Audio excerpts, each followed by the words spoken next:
How you doing there? Welcome back to Babble on Talmud. Today we're studying Daf Tzadi Test, Daf 99 of Masechta Menachos. Friends, Daf Tzadi Test, awesome Daf, another visual Daf, some interesting things. So the first kind of section of the Daf, there's a lot of very visual elements to it. There's a lot of stuff that we're going to be looking at. You could kind of divide the Daf, I think maybe in half in some ways.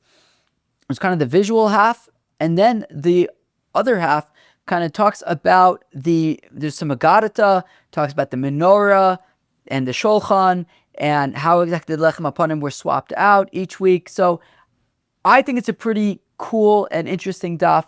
Again, there's gonna be a lot of visual stuff to look at again on this daf. So I think it should be fun. So let's talk about what exactly we are going to be visualizing. So we're going to discuss the orientation of the menorah. Was the menorah east-west? Was the menorah north-south? What are the nafkaminas about that? And then we'll discuss the orientation of the shulchan / plural. Right? We had seen yesterday that in the Bayis Rishon there wasn't just one shulchan, but 10 shulchans. So how exactly were they laid out? That's going to be a whole exploration. We'll discuss how many shulchans and menorahs were used, right? So even if in the Beis Hamikdash there were 11 shulchans, right, the one from Moshe plus another 10, how many of them were actually used? Were all 10 of them used? How did that work? Then we'll get to some interesting Agadatas, some of which we've seen before, some of which are new. And finally, the process of swapping out the lechem hapanim every Shabbos. How did that actually look like, nuts and bolts?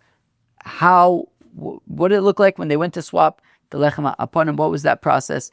Friends, interesting daf. Come join me. I hope you'll enjoy it with me together. Let's do it.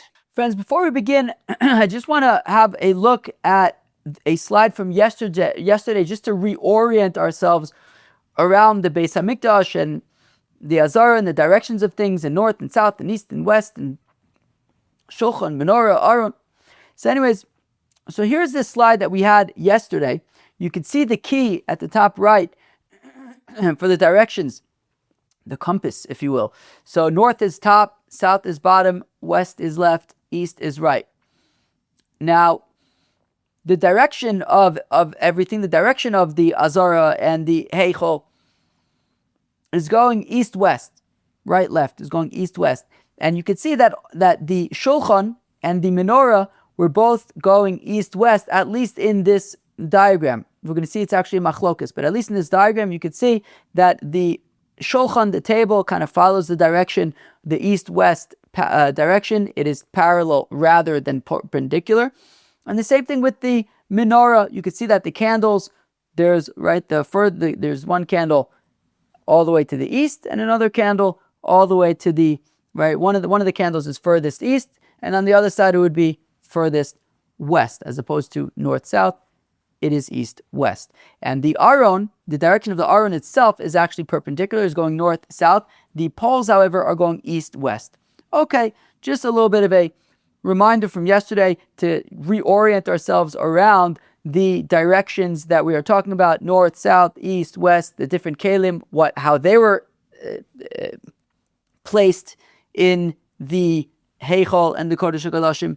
Okay, now that we have done that, let us get moving here. We are 2 lines before it gets wide on Daf Tzadi Ches Amud Beis. So we have a little bit of learning to do on Daf Tzadi Ches Amud Beis. Tanu Rabbanan, the rabbi started Mizrach u'Mayriv, east to west. Hayu munachin. The shulchan was east-west in the Heichal. Divrei Rebbe, that is the opinion of Rabbi Elazar Reb Shimon Omer Tzafin Vidarim. Whereas Rabbi Elazar Reb Shimon says that the shulchanos, remember, let's assume in the temple of Solomon, there were 11 shulchans, 11 menorahs. So these 11 shulchans were north-south, according to Rabbi Elazar Berib Sherman. Okay, so we see a machlokes between Rabbi and Rabbi Elazar Reb Shimon. Rabbi says that the orientation of the shulchans was east-west, but Rabbi Elazar Reb Shimon actually disagrees and says that the orientation was taka north-south. My time of the Rebbe, how come Rebbe says east-west?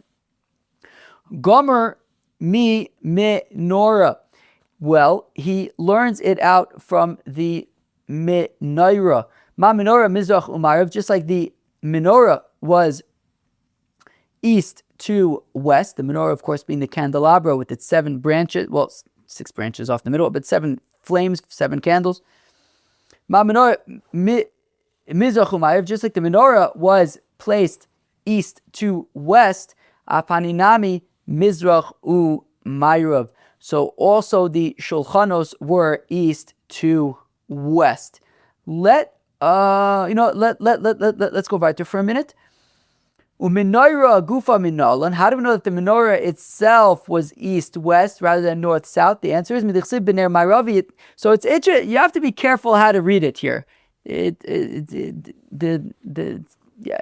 Okay. So kidichsiv, I'll read it kind of the way I understand it, because there's like machlekes with Rashis in different places and stuff. So this is how I want to read it. Midichsiv b'ner ma'aravi, since it says in the context of the ner ma'aravi, without defining for now what the ner ma'aravi is, but in the context of the ner ma'aravi, it says, Yaroich, wait 1 second. All right, good. Yaroich also aharon lifnei Hashem. So it says in the context of the ner ma'aravi that the menorah will be set up by the Kohanim lifnei Hashem before the Rabbeinu Shalom. Michlal dechulu lav lifnei Hashem. Implying, right, it says Yaroich also, that it will be before God, right? Before God, a reference to the Kodesh HaKodashim. Basically, if you have, so let's take a look at a slide right now, okay? So this, if the menorah is east-west, so what we're looking at here, I'll tell you what we're looking at because it doesn't look like a menorah. Basically, what those circles with those little gefilte fish with carrots on them looks like, that is actually, those are the 7 flames. Those are the 7 flames, the 7 candles of the menorah. Now, that is depicting, right, so there are 7 circles with, so basically what you're looking at is the outer circle is the cup that is filled with oil. It's the golden menorah. It represents the golden menorah, and the little circle in the middle represents the flame.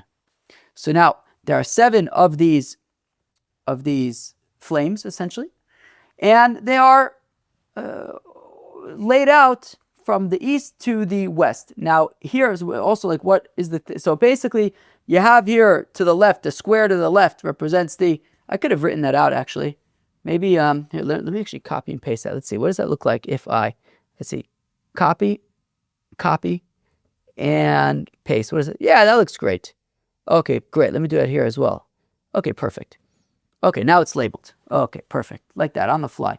So you have the Kodesh HaKodashim there, and the square on the left, and then you have the Heichal to the right, and you have the flames going east-west. And like this, the point being that there is one particular flame that is closest to the Kodesh HaKodashim. Also, let me get, wow, I'm like on the fly, I'm like adding all these things over here. Wait, let me take this as well and add that. Okay, that's perfect. Okay, great. Yeah, so you can see now that I just tweaked it on the fly, that the menorah is, wait, let me also get this lower down, and yeah, oh wow, okay, designing on the fly, oh boy. Okay, is that what I wanted? Yeah, it is. Okay, so right, what I just added, I divided the Heichal and Kodesh Kodashim in half, basically. I guess divide the Heichal in half, but we're not going to go there right now. So the menorah was in the lower half, in the southern half of the Heichal, and what we see is going east-west, and because it's going east-west, so there is one particular candle, the one all the way to the west, is Lifnei Hashem. So Yaroch Oso, it will be Lifnei Hashem. There's one particular candle that would be considered Lifnei Hashem, and the other ones are not the one that is Lifnei Hashem because they're to the right of that. Okay? So again, Midichsib b'ner ma'aravi, says the Gemara, that it says in the context of the ner ma'aravi, it says Yaruch oso aharon lifnei Hashem, and we say oso lifnei Hashem michlal dechulu lo lifnei Hashem, that they aren't all before Hashem. There's one that would be considered before Hashem, but not all of them. Okay, michlal dechulu, where am I? Okay. By beis Agadata, Sofin Vidarim, and if you say that it was going north-south rather than east-west, well then they're all basically closest to the Kodesh HaKodashim. They're all right. They're all in just a line going north-south. Right. When you're going east-west, so the one all the way to the west is closest to the Kodesh HaKodashim, and the other ones are further away. But when they're all just going north-south, they're all basically the same distance from the Kodesh HaKodashim. So then kulunami lifnei Hashem ninu. Then they would all be considered before Hashem. So that is Rebbe's argument to say that the menorah needs to be, or that's our argument to say that the menorah needs to be east-west, because that way you can have oso lifnei Hashem, you can have one that is closest to the Kodesh HaKodashim and the others aren't. Why was I being like, we're going to say it in this way, that way?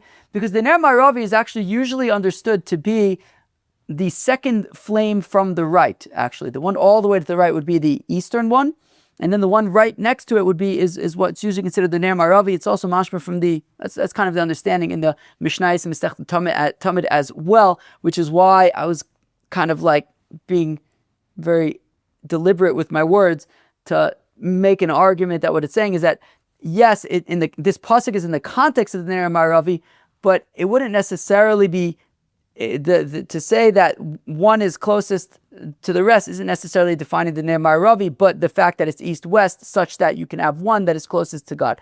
I don't know. That's kind of my cheshbon. The funny thing, the tricky thing is that Rashi seems to be defining here that actually the Ner Ma'aravi is the one that is closest. That is closest to where does Rashi say that? He says because he says B'achitzon shel tzad ma'arav Kari le Ner Ma'aravi. See, that's a little bit tricky. That he's saying that the one that's closest all the way on the left is the Ner Ma'aravi. It's different because it contradicts what Rashi says in other places and also the Mishnah and Talmud. But anyways, fact of the matter is, I think we can safely say that from the fact that there is one specific candle that's considered before God and the others aren't, it would mean that the candles are laid out east-west. Okay, fine. Should we read that again? Yeah, I'm kind of tempted to read that again. So from the first wide line of the Gemara, all the way at the beginning of the first wide line, my time of the Rebbe, how come Rebbe says that the shulchan was east-west? The answer is because the Gomar mi menorah, because he learns it out from the menorah. My menorah mizrach u'marav, just like the menorah is east-west. Afani nami mizrach u'marav, so just like the menorah is east-west, so the shulchans are also east-west. Menorah gufa midolan. How do we know that the menorah is east-west? Midichsib b'ner ma'aravi, because the pasuk says in the context of the Ner Ma'aravi, Yarech Oso, Aaron v'gomer lifnei Hashem, that it will be before God. Michlal dechulu lav lifnei Hashem. They're not all considered before God. One of them is considered before God. V'Agadata sofin v'darim. And if you say that the menorah is north-south, kulu nami lifnei Hashem ninu. They're all equidistant from the Kodesh HaKodashim. So from the fact that there's one that's closest, it must be east-west. Now, Rabbi Elazar Reb Shimon, my timer. How come Rabbi Elazar Reb Shimon says that the shulchans are north-south? Gomer me Aaron. Well, because Rabbi Elazar Reb Shimon learns out, rather than learning out from the menorah, he learns it out from the Aron. Ma Aron sofin v'darim, just like the Aron, as we saw yesterday, is actually going north-south. So therefore, the shulchans also are north-south. Afani nami sofin v'darim, the shulchans are also north-south. V'Rebbe nami the Gomer me Aron. Why does Rebbe choose to learn from the menorah, to say that just like the menorah is east-west, the shulchans are east-west? Why not learn out from the Aron and say just like the Aron is north-south, the shulchans are north-south, like Rabbi Elazar Reb Shimon does? Danin chutz michutz v'danin chutz mibifnim. Rabbi says, I'll tell you why. Because the menorah is in the Heichal. The shulchans are also in the Heichal. The Aron, however, is not in the Heichal. I mean, it depends how you define the Heichal, but more specifically, at the very least, it's in the Kodesh HaKodashim. And therefore, Rebbe says, I'm going to learn out shulchan from menorah, both of which are in the Heichal. I'm not going to learn out the shulchan from the Aron, which is in the Kodesh HaKodashim. Rabbi Elazar Reb Shimon, ligamer mi menorah. Why doesn't Rabbi Elazar Reb Shimon learn out from the menorah? Right? Rabbi Elazar Reb Shimon says that the shulchan goes north-south, because the Aron goes north-south. But why not learn it out from the menorah and say east-west? So Rabbi Elazar Reb Shimon says, the fact of the matter is, Amar Lachil said you menorah gufa sofin v'darim hava mancha. Aha. So interestingly, Reb Elazar Reb Shimon actually disagrees. Reb Elazar Reb Shimon says that the menorah also is east. No, the menorah also is north-south. The menorah is north-south, the aron is north-south, and the shulchans are north-south as well. V'aksiv yarech ose aharin. But what about the fact, ahar nuvanov? What about the fact, right? We had the argument that we made to say east-west was that it says yarech oso aharin lifnei Hashem, that it will be before God, that there is one particular candle that's closest to the Kodesh HaKodashim, and that only happens if it's east-west, no? Dimitzadid lehu atzdude.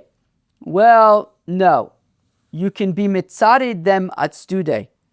The sign that we learned in a brayso, el mul pnei menorah, to the face of the menorah, ya'iru shiva saneros, all of the candles will face. Melamed, it teaches shayu mitzadidin pneim klapi nerim tzoi, that they would face the middle candle. Let's take a look at what that looks like. So now normally the menorah, of course, would be in the south of the Heichal, but and also it would be in the Heichal, but I kind of blew it up so that we can get a better eyes on what we're talking about here.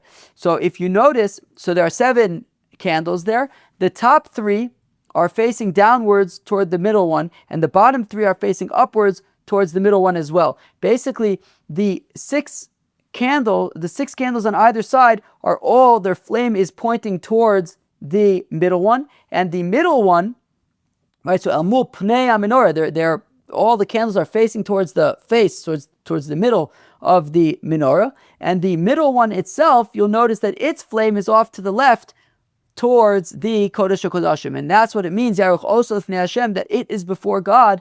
It means that even though they're all going north-south, there's just one of them, just the middle flame is actually in the direction of the Kodesh HaKodashim, and that would be satisfying. That's what it means, Lifnei Hashem, that there is one that is in the direction of the Kodesh HaKodashim. So says Reb Elazar Reb Shimon that actually the menorah was also north-south, and in terms of Lifnei Hashem, the middle flame was Lifnei Hashem, was in the direction of the Kodesh HaKodashim.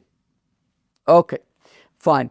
Reb Nosson says, Reb Nosson mikan she'emtzai meshubach. Interesting. So Reb Nosson says, so we see from here that the middle one is the preferred one. What is that? Is the meshubach, the praised one?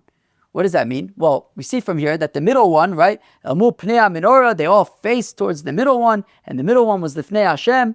So therefore, we see that the middle one is meshubach. In what context do we see? So we see from here that in some other context, the middle one is meshubach. What is that? Well, it's that other context. Rashi says it's a reference to a Gemara in Masechta Megillah.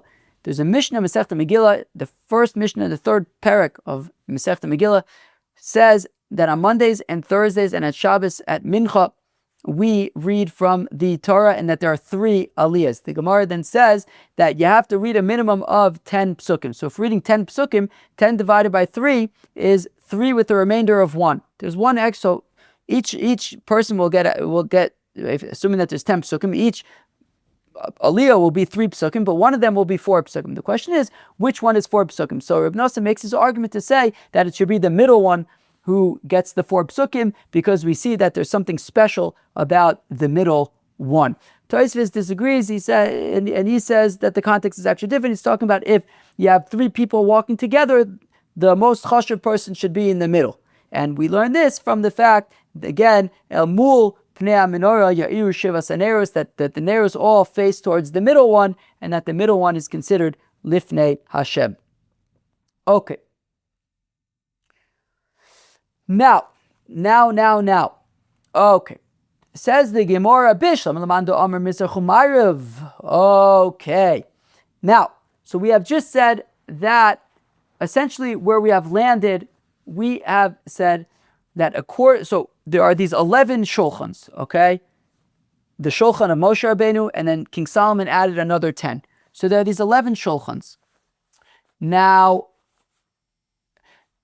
Rebbe says that the 11 shulchans are going east-west.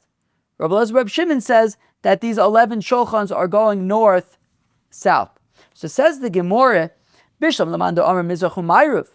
I understand if these shulchans are going east-west. Hainu dabu yisive asara be'esrim. So let's forget about the 11th one for a second, right? So let's talk about the 10. We'll get back to the 11th one. We'll make everything make sense. But let's talk about the 10 menorahs of King Solomon. So let's take a look at this slide over here. So here I have a sections of the Heichal slide. The Heichal referring to the Heichal and the Kodesh HaKodashim. I think sometimes it refers to all of them, the whole thing, sometimes just the non-Kodesh HaKodashim part, whatever it is. Here we have 3 sections, right? The entirety of the Heichal has a length of 60 amas and a width of 20 amas. But at the same time, the Kodesh HaKodashim was 20 amas by 20 amas, and then the Heichal was 40 amas by 20 amas, but you can kind of divide it in half. Why can you divide it in half? Because we talked about yesterday that essentially the menorah and the shulchan were specifically in the kind of second half of the Heichal, that kind of middle square, the pink square there. That's where the shulchans would be. That's where the menorahs were.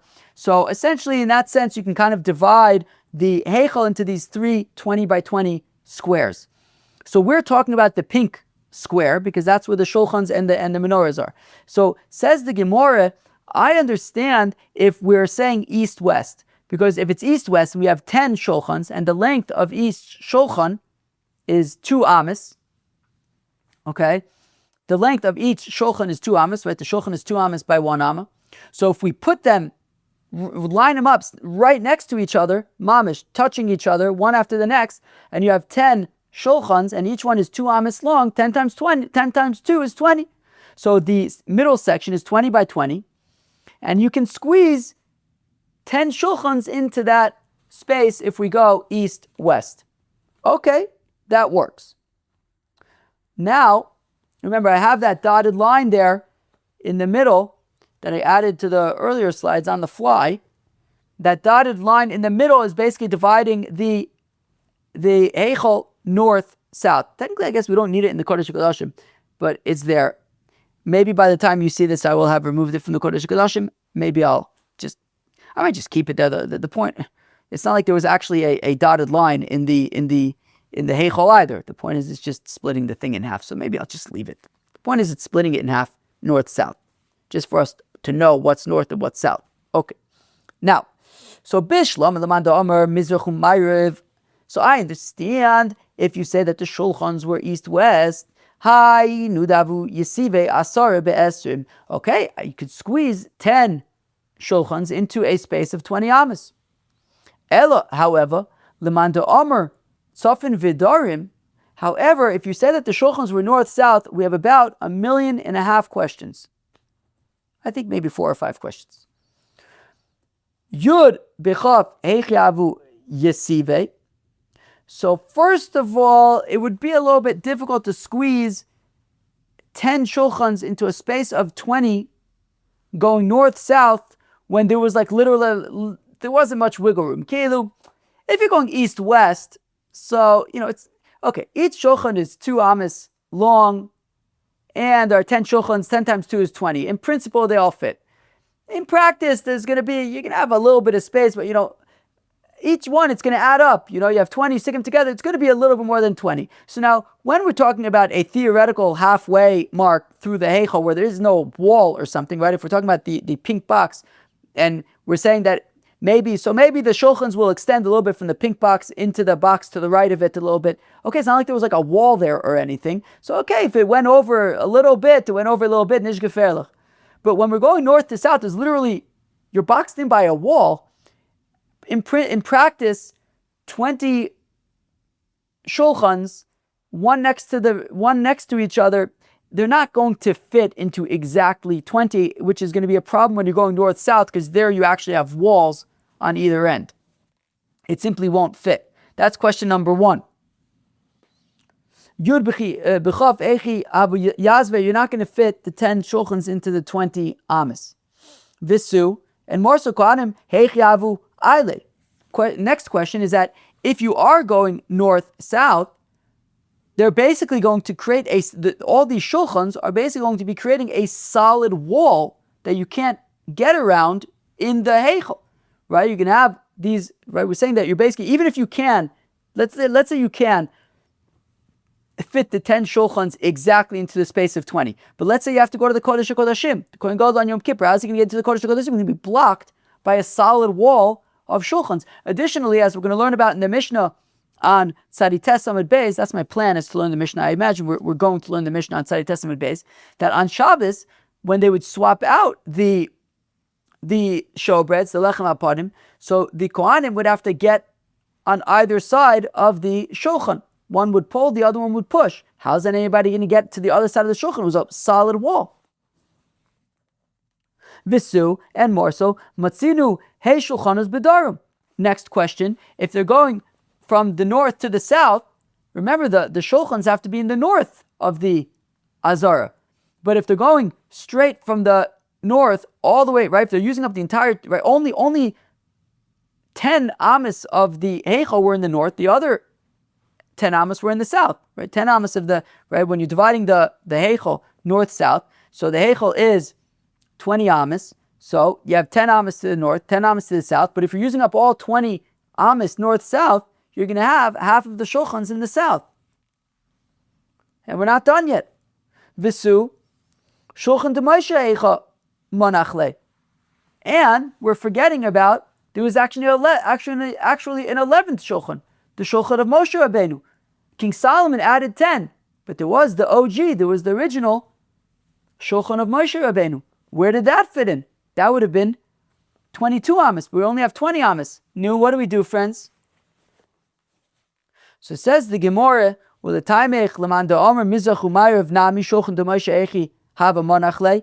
Well, one second, it's not exactly all, what's it called? Something in roses? Is that a phrase? Something in roses, right? I think that's a phrase. It's not all, oh no, maybe it's like rainbows and unicorns. For the Mandamar who says east-west, it's also not rainbows and unicorns. Why not? Because we also were not taking into account the Aron of Moshe Rabbeinu. Once we take into account of the Aron of Moshe Rabbeinu, even when we're talking about east-west, we're talking about 11 times 2, which is 22.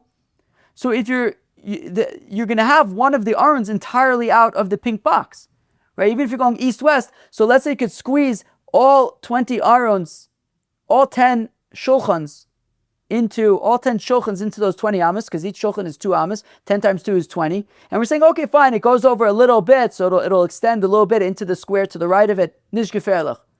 But we're forgetting that there was a whole other shulchan that we forgot about, and that shulchan is going to be 100% in the square, in the first half, into the square to the right of it. That's not okay. We're not okay with that. A little bit of one of the Arons, exceeding into that space, fine. But by definition, having an entire, if I keep on saying Aron, we're talking about the shulchan here. I don't know if I'm saying Aron. If I am, we are definitely talking about the shulchan here. So if there was only one Aron, there were not 11 Arons. So if one of the shulchans is entirely in that space to the right, that we are not cool with. So so the Gemara says, so initially we said, okay, everything's rainbows and unicorns for if you say east-west. And we laid on the questions on the opinion that says north-south. We asked about 1.5 million questions. To which the Gemara says, but even east-west, it's also not rainbows and unicorns. So we have to figure out how we're going to make this make sense, because right now it doesn't make sense to anybody. For anybody. Elo misovert ha-chad dorit hava. Rather, do you think, we're assuming, right, chad dara, one row. We've been assuming right now that all of the shulchans are lined up in a row. However, that isn't the mitzias. Trei dare ninu. They are in 2 rows. Let's see, what can 2 rows look like? Let's look at this one. Let's look at this. The north-south slide. Let's look at the north-south slide. So what you see is, actually the shulchans were in 2, basically you had a row of 5. We'll get to all those numbers in a minute. But so they weren't all in one line, right? So this is the north-south one, right? So you have 5 those are 5 shulchans lined up. And then you have the shulchan of Moshe Rabbeinu in the middle. And then you have the other 5 shulchans lined up, and they fit, if you say north-south, they fit comfortably into the north, right? They're comfortably in the upper half of the Heichal. So in this, by the way, in this diagram and the next diagram that you're going to see, I did not include the Kodesh HaKodashim, just so that I can make it bigger and so we can see stuff better. So this is just the Heichal, right? This would be just the Heichal minus the Kodesh HaKodashim. So here we see if you basically divide it up like this, and you have 2 rows of shulchans, 5 shulchans in each row with the shulchan Moshe Rabbeinu in the middle, so then everything will fit snugly into the northern part of the Azara. And the same, you would also have these same 1 row of 5, another row of 5 with the shulchan of Moshe Rabbeinu in the middle. Also, if you're going to say east, west, we'll have a look at what that looks like in just a moment, or even less. Okay, so again, Ela Misavat Chad Dara Ava, do you think we're really talking about 1 row? Rather, Trei Darininu. They are taka 2 rows of shulchans and the shulchan of Moshe Rabbeinu in the middle. Now, Freg de Gemore. Bishlam Lamanda Omer. By the way, we're almost done with the visual part. After we're done with this, we're still not done with this. We have a little bit of work to do, but about 5 or 10 more lines of this, and then we're done with the visuals for the day. Just to put perspective, right? So we're just kind of pushing through the last visual parts that we have to understand, and then that would be it for the daf. Just FYI. So now, Bishlam Lamanda Omer Sofin Vidarim Shapir Givaldi. So if we say north-south, so then everything is in fact rainbows and unicorns. So let's take a look at this slide here with the north-south. Why is everything rainbows and unicorns? Friends, what did we learn yesterday about the Aron? And yes, I said Aron and I mean Aron. What did we say about the Aron? We said that how did we know that the poles, that in between the poles are 2.5 amos versus 1.5 amos? The Aron is 2.5 amos long and 1.5 amos wide. How do we know that in between the poles are the 2.5 amos rather than the 1.5 amos? The answer was because it takes 4 Kohanim, 4 Levis. I think it was actually the Levim. Yeah, B'nai Kas. Yeah. There was 4. I may have said Kohanim yesterday. I don't know. There would be 4 Levis that would carry it, and basically 2 on each side, which meant that in between the poles, there has to be enough for 2 people to walk. And for 2 people to be able to fit between the poles, it would have to be 2.5 amos. So what do we learn from there? We learned that a space for two people to walk is 2.5 amos. Why is that important here? The reason why it's important here is because, as we're going to learn in the Mishnah, on Daf Tes Amud Beis, which describes how the lechem hapanim were swapped out each Sabbath. So basically you would have 2 Kohanim, who would be, right, you would have 1 Kohen holding a stack of 6 breads, another Kohen holding a stack of 6 breads, and they would walk in, and they would kind of go on one side of the shulchan so that they can go in and swap it out. So looking at this diagram here, basically you're going to need to have enough space on either side of the shulchan. We're going to learn about, in actually just a few minutes, about why is only 2 stacks if there's 11 shulchans? Anyways, they would only be putting bread in one of the shulchans. So, right, even with all the 11s, only one of the 11 would actually have the showbreads in them. So, there needs to be 2.5 amos of space on any given, around any given shulchan for 2 people to be able to walk in order to be able to swap out the breads on Shabbos. So, therefore, according to, if you say it's north-south, it is all rainbows and unicorns, because as you can see in this diagram, from the kind of paroches, from the divider where the Kodesh HaKodashim was, so you have 2.5 amos, enough for 2 people to walk there, right? They could walk through the southern half of the Azara, of the Heichal to get there. That's not a big deal, right? So yeah, you have the whole southern half of the Heichal to walk. And then you also have 2.5 amos of space to the left of the first row, right, between the first row and the Kodesh HaKodashim. So that's 2.5 amos of space. The shulchan itself at a width of, right, it was the shulchan was 2 by 1, the aron was 2.5 by 1.5, but the shulchan was 2 by 1. So the width of the shulchan is 1. Then you have another 2.5 amas of space, and then you have the shulchan of Moshe, another 2.5 amas of space, and then you have the the second row of shulchans. Now, if you add all of that up, that comes out to 10.5, right? Probably maybe the easiest way to do it is like this. There's 3 spaces of 2.5, and then there are 3 lines of shulchans. So 2.5 times 3 is 7.5, plus 3, 1 plus 1 plus 1 is 10.5. So this is all rainbows and, what was it, rainbows and unicorns? This is all rainbows and unicorns when you're going north-south. As you can see on the diagram, everything fits just perfectly. Now, if, however, you say that the shulchans are going east-west, you run into trouble because things don't fit. As you can see here, you have, right, as we said, basically we just did the math a second ago. Basically, all these spaces add up to 10.5. And if you're talking about, so we need all the shulchans to be in the north of the Heichal. Now, if they're going east-west, so you have 2.5 amas of space, and then you have an amma for the shulchans, 2.5 amas of space, an amma for Moshe's shulchan, 2.5 amas of space, an amma for the next half of the last row of shulchans is going to be in the south of the Azara. That's gefährlich. It's the south of the Heichal. That's gefährlich. Is going to be a problem. Gewaltig, right? So again, back in the Gemara, I understand, according to the Man Amr, who says that the shulchans were north-south, rainbows and unicorns. Lamanda Amar Mizrach Umayrav, but if you say that the shulchans were east to west, Mirde shulchan kama moshuch min hakosol. There's 2 shtei amas v'mechza. There's 2.5 amas of space between the wall, right, the north wall of the Heichal and the first row of shulchans. Ve'ama didei, and the shulchans themselves have a width of an amma.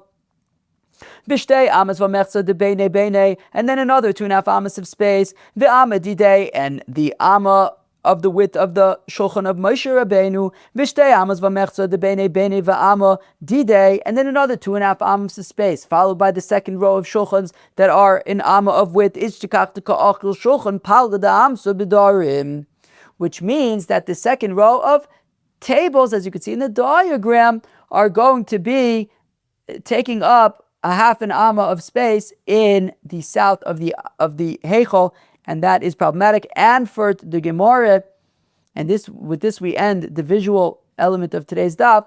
Misavat shulchan de Moshe ba'adayu Abu Yosef. 1 second. Your mistake is that you're assuming that the shulchan of Moshe was in the middle and everything's equidistant, 2.5 spaces or 2.5 amos around everything. The shulchan of Moshe was not together, sandwiched in with all the other shulchans. Lo dimidale le, it was lifted up. Umanachle, and put down. It was higher up. It was elevated. Mitse luhu leditu, in the others were lower vated. Porta a little bit. Kitamada Yosef Neraba, like students sitting before their teacher, like pupils before their teacher. Now let's see what this looks like. What does this mean? So what this means is forget about the elevated and lower vated stuff for a second. We'll get back there in a second. But you can see in this diagram actually what it looks like is basically, you can imagine like the Rebbe, a teacher teaching his pupils sitting at almost like the head of the table. And so let's talk about the higher up thing for a second. Apparently the Heichal was angled upwards. I'm learning Masechta Midos now. I haven't yet gotten there. What I have gotten to is that Bichlal Harabayis was what was upwards, right? There would be 12, right, from Harabayis going up to the Ezras Nashim, there were 12 steps. Each was a height of a half an amma, so it was basically you went up 6 amas just to get to the Ezras Nashim. Then you went up 15 stairs to get up through the Shar Nikanor into the Azara. Then between the Ezras Yisrael and the Ezras Kohanim, there were another 4 stairs, and then there were another 12 stairs to get to the Ulam. So the whole Har HaBayis was Betzin going up and up and up and up. Basically, by the time you got to the Heichal, it was already 22 amas above Har HaBayis. However, I'm not like super clear on why the Heichal was on an angle, but apparently it was. Okay, which means that Memele, the shulchan of Moshe Rabbeinu, which was there. It's almost like a teacher that was like on like a podium, teaching the students lower down. So you have all these other shulchans, and they're a little bit lower down than the shulchan of Moshe Rabbeinu, and he's like Kilo at the head, and he's teaching, as if he was like teaching them, metaphorically. So anyway, so you can see here in this diagram, everything is rainbows and unicorns. Everything fits in perfectly here as well. You got the 2.5 amas of space. You got 1 amma of the width of the shulchans, 2.5 amas of space, another amma of width for the shulchans, and then how much does that take up? That takes up 5, 6, 7, and then you have 3 amas of space left in the northern part of the Heichal. Plenty of space for the the truth is you also have the whole southern part of the Heichal, just if we need to just walk there. So we're all good. And the shulchan of Moshe Rabbeinu is there in the middle, off to the side, and rainbows and unicorns. Okay, gewaldig. And with that, we conclude the visual part of today's daf. We discussed the orientation of the shulchans, the orientation of the menorahs, the orientation of the aron we referred to, and now we are going to move on. Friends, now we discuss how many shulchans and menorahs were actually used. Here we go. Tana Rabbanan, the rabbis taught, Asar shulchanis, also Shloima made an additional 10 shulchans. However, v'lohayu misadrin ela al shel Moshe. But the only shulchan that was actually used and that breads were actually placed into was the shulchan of Moses. Shenemar, as the pasuk says, "V'es shulchan" is a pasuk in Melachim, the shulchan singular, asher olav lechem hapanim, that the lechem hapanim had on it zahav was gold. So we see that there was only one that was actually used, and that was the shulchan of Moses. Eser menorahs also Shloima made 10 extra menorahs, v'lohayu madikin ela b'shal Moshe, but they would only light the menorah of Moshe Rabbeinu. Shenemar, as the pasuk says, menorahs azov v'neiroiseh levar ba'erev, that the singular menorah would be burnt in the afternoon. It's a pasuk in Divrei HaYomim. Rabbi Elazar ben Shamua Omer, Rabbi Elazar ben Shamua has a different take here. He says, Al kulam ayu misajin. Rabbi Elazar ben Shamua says, no, they would use all of the shulchans, not at the same time. They weren't having, what would be 11 times 12? I think 11 times 12 would be 132, right? Because 12 times 12 that's 144, right? So anyways, so it's not like they would stack up, fill up 11 shulchans worth of bread every week. No.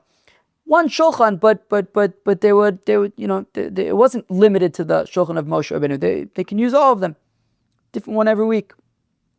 They would use all of them. Shenemar, as the pasuk says, how did Rashi say? Paimim bazeh, sometimes like this, sometimes like that. Shenemar, as the pasuk says, as a shulchanos, the shulchans plural, v'aleim lechem hapanim, uv'chulan ayu madlikin, and also they would use all of the menorahs. I imagine also that means not at the same time, but they would make use of all of them. Shenemar, as the pasuk says, as the menorahs v'neiroseim levarim kamishpat lifnei advir zav sagur. So they used all the menorahs. Fine. Rabbi Yosef ben Yehuda says, Rabbi Yosef ben Yehuda, lo hayu misajin ela al shel Moshe. So Rabbi Yosef ben Yehuda says that they would only use the shulchan of Moshe Rabbeinu, like the Tanakama said. However, what about those psukim that say, right? What about the psukim of Rabbi Elazar ben Shamua about es shulchanos, all of the shulchans? Elamani mekayim ves shulchanos. What's shulchanos plural? Asher aleim lechem hapanim zah. Elu shlosha shulchanis shayu b'mikdash. These are the 3 shulchans that were in the temple that we are going to learn about on Daf Tzadi Tesam Beis. A lot of references so far today to the Mishnah that we're gonna end off with on today's daf.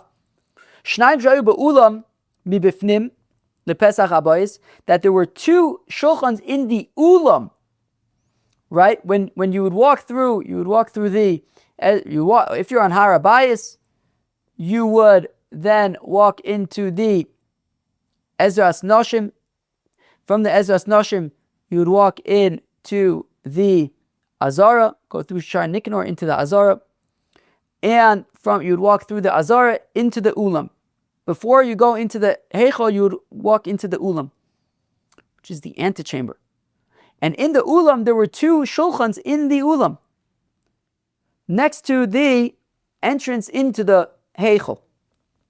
Echad shel kesef, echad shel zav. One of these tables was of silver and the other was of gold. We're going to see that on the Mishnah that actually says that one was marble and the other one was gold. That marble one, Rashi says, was a reference to the. Right, can you go into where am I? What does Rashi say? Okay, so it's because marble is white like silver. I guess that would imply that it's actually made of marble. But anyways, okay, fine. Or unless it's made of silver. I think Tosfos talk about it. I have to have another look at that Tosfos. But anyways, fine. So it says that there was one made of silver and the other one was made of gold. And the silver one, he would place lechem hapanim bichnisaso on its way in to the Heichal, and then on the gold one on its way out. Shemaylim hakodesh v'lo mo ridin. Okay, okay, fine. So, no, what have I said? Sorry, it's a little choppy. Okay, so in the ulam there are these two tables. One of them is silver. The other, let's just say it's silver. Let's not confuse ourselves for now about the marble. I have to take another look at that. There's a Tosfos there that I had a look at that I plan to take another look. I'll get back to you about the silver versus marble thing tomorrow, God willing. Akoponim. So it's good. I was just mischayiv to learn that Tosfos, but I wanted to learn it anyways. That was my plan. Anyways, what's this?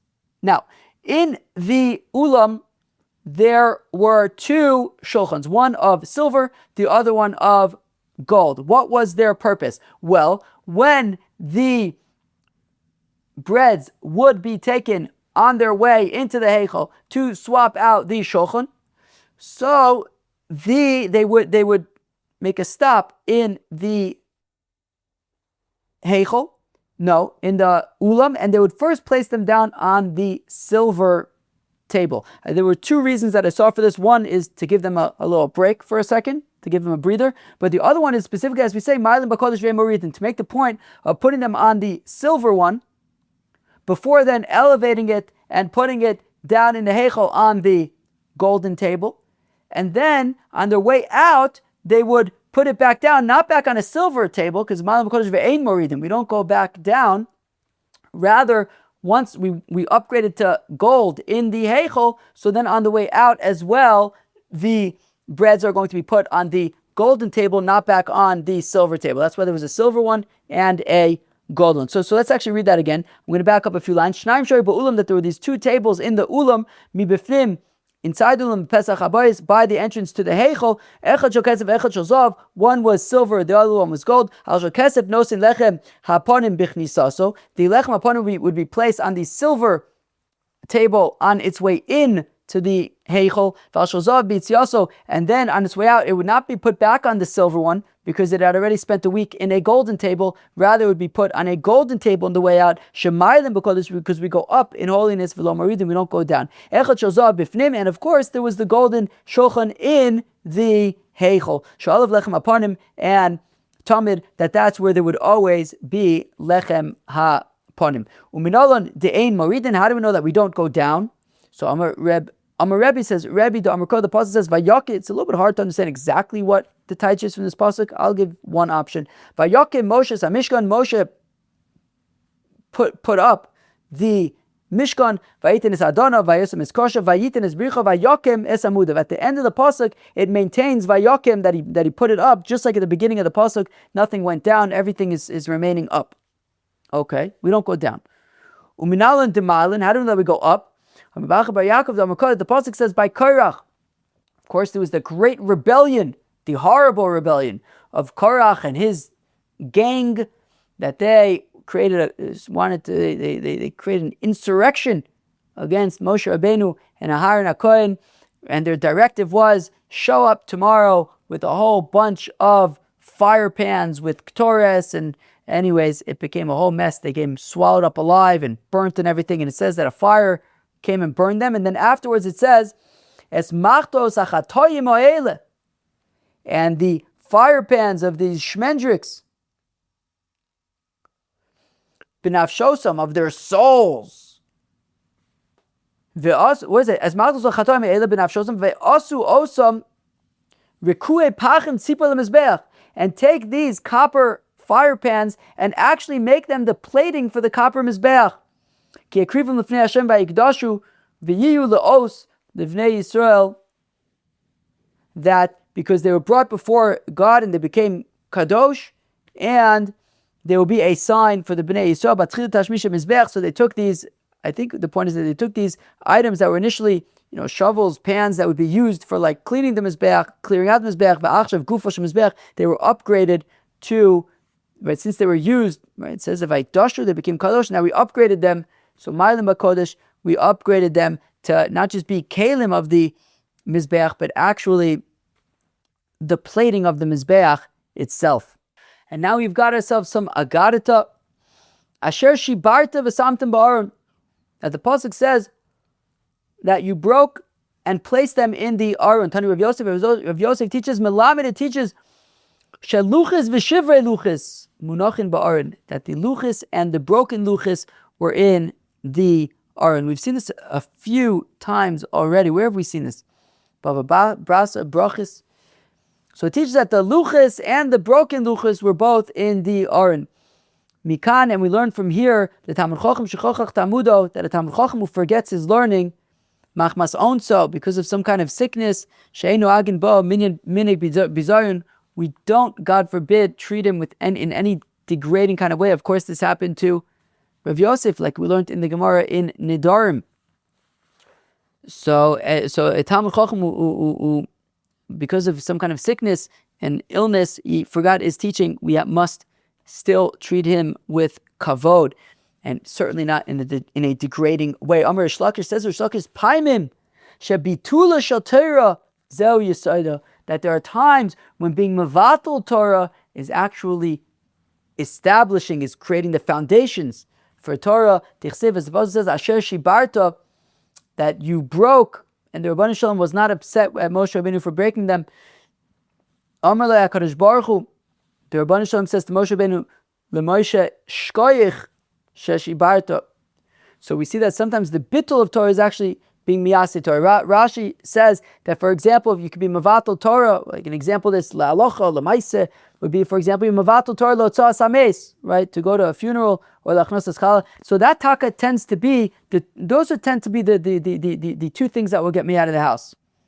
A funeral, or right, usually, unless I'm buying food or something, you could probably find me at one of the local cemeteries.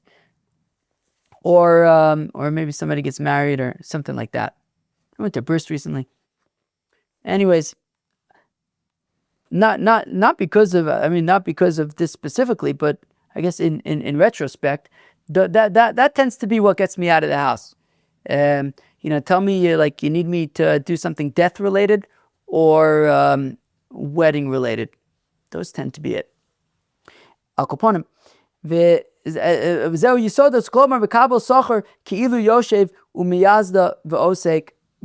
So it's as if you are learning Torah, right? From Mevatel Torah for that, and we nonetheless treat it. So sometimes the Bittul Torah could be as if you're Mekayim Torah, but this is definitely a very, very interesting line, concept there. That problem should be Tula Shel Torah Zevi Yisoda, but I will let the creative thinkers take that where they creatively think about it. V'Amar Rish Lakish says, Rish Lakish, Talmud Chacham she Sarach, a Talmud Chacham who sinned, Ein Mivazin also b'Farasya, do not publicly disgrace him, degrade him, denigrate? What does that mean? Shenema v'chashalta ayom v'chashal gam navi im chalayla. It's a difficult pasuk from Hosea. I think Hosea is full of difficult pasuks. Anyways, so v'chashalta ayom, you'll fail today. V'chashal gam navi imcha laila, and a navi will fail with you. I think it was like a rebuke of the priests. So kaseu kalayla, cover it up like the night. Now, okay, this is a little bit of a slippery slope, because there's also nothing worse than a cover-up for a Talmud Chacham who did something really bad. I would imagine that this is talking about things that you don't necessarily need to make a big deal about. But it's pretty mudna when you have, Talmidei Chacham doing real bad stuff and their cover-ups. That's not nice at all. Although, sometimes it happens with Talmidei Chacham. Sometimes it happens with nudniks who parade like Talmidei Chacham. But sometimes it could actually happen with Talmidei Chacham. Anyways, unfortunately. Okay, where are we? So, okay, fine. Anybody forgets one thing from their learning. Over belav. Well, it doesn't look like we pass in this way. I mean, nonetheless, it's probably good for us to try to remember what we learned. We've learned a lot. Maybe that's a plug for round 2 of Babble on Talmud. Hopefully this time we'll remember a little bit more. Al koponim. So somebody forgets davar echem mitamudo over belav is in violation of a lav. Shenemar yishamer lecha, guard yourself, v'shmor nafshecha ma'od, and guard your soul a lot. Pen tishkach es advarim, lest you forget stuff.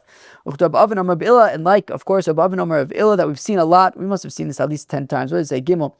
Le'el, daf lamed vav. Zvachim, daf kuv vav. Makis, daf yud gimel. Sota, daf hey. Erevin, daf tzadi vav. Shvuas, daf dalid. And daf lamed vav. Avodah zarah, daf nanal. Yeah, this teaching goes around. Gets around. To Amar Rab Avin, Amar Rab Illa, Kol Makom Shenemar, Hishamer, Pen, Ve'al. Whenever it says Hishamer, or Pen, or Al, Eino Ela Lo Taise, it means a Lo Taaseh. So, therefore, when it says Hishamer, so it's a Lo Taaseh to forget anything.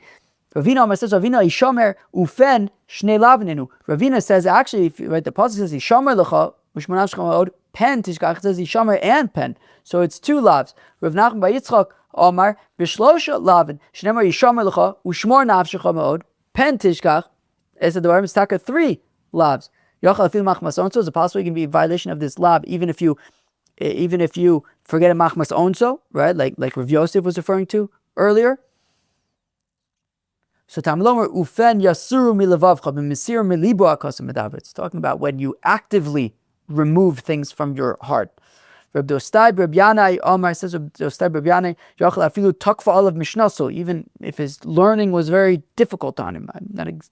Don't totally know the nafkamina between onso and takfa olav mishnaso. Maybe one has to do with it being too difficult for him. Maybe onso is like an illness. Takfa maybe it's just too difficult for him. I don't know. Tabulomar rak. It says rak only, which is limitation. It does not include takfa of mishnaso. Rabbi Yochanan, Rabbi Elazar, Damri Tarvayu, Nitna Torah, Nitna Barboyim, that the Torah was given in 40 days on Mount Sinai, Vin Neshama, Notso Barboyim, and the soul is right. What's it say? Tzuras Avola Barboyim Yom. That the surah of the fetus, the initial kind of form of the fetus takes 40 days. Kol ha-mishamer teirosoi nishmoso mishtameres. Anybody who guards his Torah, his soul is guarded. V'chosheinu mishamer Torah. Anybody who doesn't guard the Torah, ein nishmoso mishtameres, his soul is not guarded. Tanit ver bishmal. Mashal, it's a parable, it's a metaphor. A person gave a certain bird to his eved, Omar, and the Adon says, so you think that if you lose it, I'm going to say, okay, fine, pay me back. I'm going to take your soul. So here also, we better guard the Torah so that we can preserve our souls. And finally, to wrap up, we will learn a new Mishnah that discusses the process of swapping the lechem hapanim. Says the Mishnah Shnei shulchanos hayu ba'ulam, that there were these 2 shulchanos in the ulam that we discussed earlier, mibifnim, inside al pesach habayis, by the entrance to the Heichal. Echod shall shayish, one of marble, ve'echad shall zav, the other of gold. There's a Tosfos that discusses the distinction between why over there we talked about kesef, over here we talk about gold. I'm gonna have to have another look at that later. Nosnim lechem hapanim b'chnisaso. Where am I? I skipped. That on the way in to the Heichal with the breads, to swap out the breads in the Heichal, they would first rest the bread on the table of marble. And on the way out, when taking out the breads at the end of the week on Shabbos, and those are the breads that were going to be taken back for the Kohanim to eat, they would be placed down on the golden table on the way out. Shemaylim b'kodesh v'lo moridin, because we go up in Kedusha, we don't go down. Therefore, once the breads were placed on the gold tables, they don't go back to the marble one, they stay on the gold one. They're put on a gold table on the way out. And of course, there was the golden table inside the Heichal, lechem hapanim tamid, that the lechem hapanim was on there tamid. Tomorrow we are going to be learning we're going to stop here at the end of the Mishnah, but tomorrow we're going to be learning a very memorable and very famous, I think, Gemara about tamid. What does it mean? Vagisabo yomam v'layla. What does it mean tamid? What does it mean to do something always? What's the definition of tamid, of always? V'arba kohanim nichnosin. And there would be four Kohanim who go into the Heichal. Shnaim biyadam shnei starim. So each one of these two Kohanim respectively had a stack of showbreads. V'shnaim biyadam shnei bazichen, and the other two respectively each had a bazach of frankincense. V'arba makdimin lefneim. There would be four that would enter into the Heichal before them. Shnaim litol shnei starim. Two of them, their job would be to take the current, right, the loaves from last week, v'shnaim litol shnei bazichen, and to take the two frankincense bazachs from the previous week. Hamachnisim omdim b'tzofin, the ones coming in to place the breads on the table would stand in the north of the Azora, ufneim l'darim, facing south, v'amotziin omdin bedarim ufneim b'tzafon, and the ones removing the breads would stand in the south, facing northward on either, right, they would be standing on either side of the shulchan. Einu moshchin ve'elu manichin, the ones removing, they would pull, while the ones placing would push. Right, so as the breads were being removed, the new ones were being pushed in their place. Right, they were mamish. It's not like you would remove them and then put in the new ones. No, it's almost as if the new ones were pushing out the old ones, so that there will always be lechem hapanim on the shulchan. Right, the new ones would be like pushing out the old ones. Shnemar lefanai tamid, that there should always be showbreads before me. Rabbi Yossi, Omer, says Rabbi Yossi, we don't have to take it so literally. Afilu elu notlin ve'elu manichin, api aisatamid. Says Rabbi Yossi, even if the removers would first remove the breads, and then the placers would then place the breads, that's also just fine. That's also tamid. Again, tomorrow we're going to have a very interesting discussion of what tamid, what's the definition of tamid, because clearly the Tanna Kama and Rabbi Yossi have different definitions of it. Yatsu v'nisanum al shulchan azov shoy ba'ulam, and then on their way out they placed down the breads, the showbreads, on the gold table in the ulam iktira bazichin, and they waited for the frankincense bazachs to then make their way out to the mizbeach achitzon, where they would be burned. V'achalos, and then afterwards, v'achalos mischalkos lekohanim, the chalos would be divided up among the kohanim. The Rambam says they would be divided up among the kohanim of last week's mishmar as well as this week's mishmar. All of the, right, because on Shabbos, last week's mishmar and this week's mishmar would switch, would be, so to speak, the torch handing over ceremony, so to speak. So you have the kohanim from last week and from the new week, so all of them would enjoy the showbreads, which were a lot. There was a lot of showbreads. What if Yom Kippur was on Shabbos? You can't eat the showbreads on Yom Kippur. They would divvy up the breads on Motzai Yom Kippur.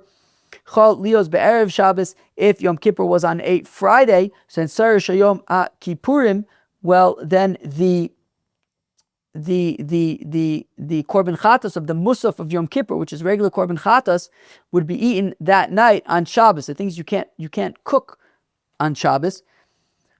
So nechol erev v'abavlim ochlin oso kshuchaim pnei shadait and yofe. Now the Babylonians that would be there, they would simply eat the korban raw as a tartar because that's what they were into. So if Yom Kippur fell out on a Friday, and then Friday night, they would, Yom Kippur would be over. They would be able to eat the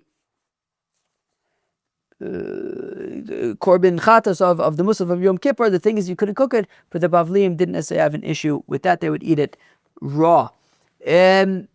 Now, I think nowadays Yom Kippur can't actually fall out on a Friday because there is a concept of lo adu rosh. For Yom Kippur to fall out on a Friday, I imagine Rosh Hashanah would probably have to be on it would have to be on a Wednesday, and Rosh Hashanah doesn't fall out on Wednesdays. Anyways, friends, that was Daf 99, that of Masechta Menachos. Wow, that was a jam-packed daf on Daf 99 of Menachos. We learned about the orientation of the menorah. Rebbe says that it is east-west, so that you can have one candle that is closest to the Kodesh HaKadoshim. Reb Shimon says it's north-south, and in terms of that one candle that's closest, so you had basically, it was north-south, and the ones to the north would face southward, the ones to the south would face northwards, and the one in the middle would face towards the Kodesh HaKodashim. The orientation of the shulchans, Rebbe said that they would be east-west. Reb Shimon said north-south. Certainly, according to Rebbe, who says east-west, they were basically right. It was basically that configuration of the teacher with his pupils, and that way it could all fit into the north. Yeah, those kind of two rows of tables with the essentially the table of Moshe Rabbeinu in the middle. Reb Shimon says north-south. It could technically it could work out either way. Truth is, according to Reb Shimon, actually you would actually need to have not the pupil teacher one, because the pupil teacher one, then the shulchan Moshe Rabbeinu would actually be in the south of the Heichal. So no, you would actually have to have the other way with Moshe's in the middle, like the sandwich version in the middle. That way everything would be in the north of the Heichal. How many shulchans and menorahs were used? According to Chacham, only Moshe's was used in practice. There were extra shulchans, there were 10 more shulchans and 10 more menorahs, but only the ones of Moshe were used. Rabbi Lazar ben Shemua, which is Rabbi Lazar, says they'd switch it up and you can use different shulchans, different menorahs, but only one at a time.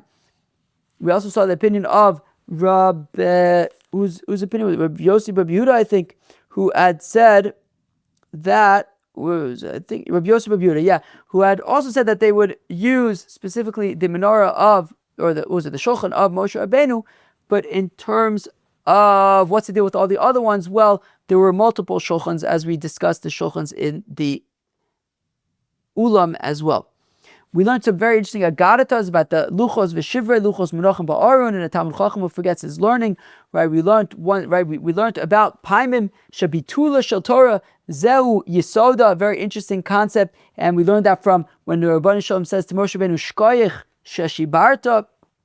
And then we learned about the process of swapping the lechem hapanim on Shabbos, the process of bringing the loaves and putting them down in the ulam and then swapping them out. We saw the machlokas between the Chachamim, the Tanakama, and Reb Yossi about what's considered tamid. We're going to elaborate on this machlokas tomorrow. The Tanakama said that you would basically push out the old breads with the new breads, and Reb Yossi said it's okay, you could take off the old breads and then put in the new breads. It's even though there will be a moment without, there will be some time without any breads on the shulchan, that is okay. It's still tamid. Friends, we're going to pick this up tomorrow. Have a great, great, great day. I hope you enjoyed. Cheers.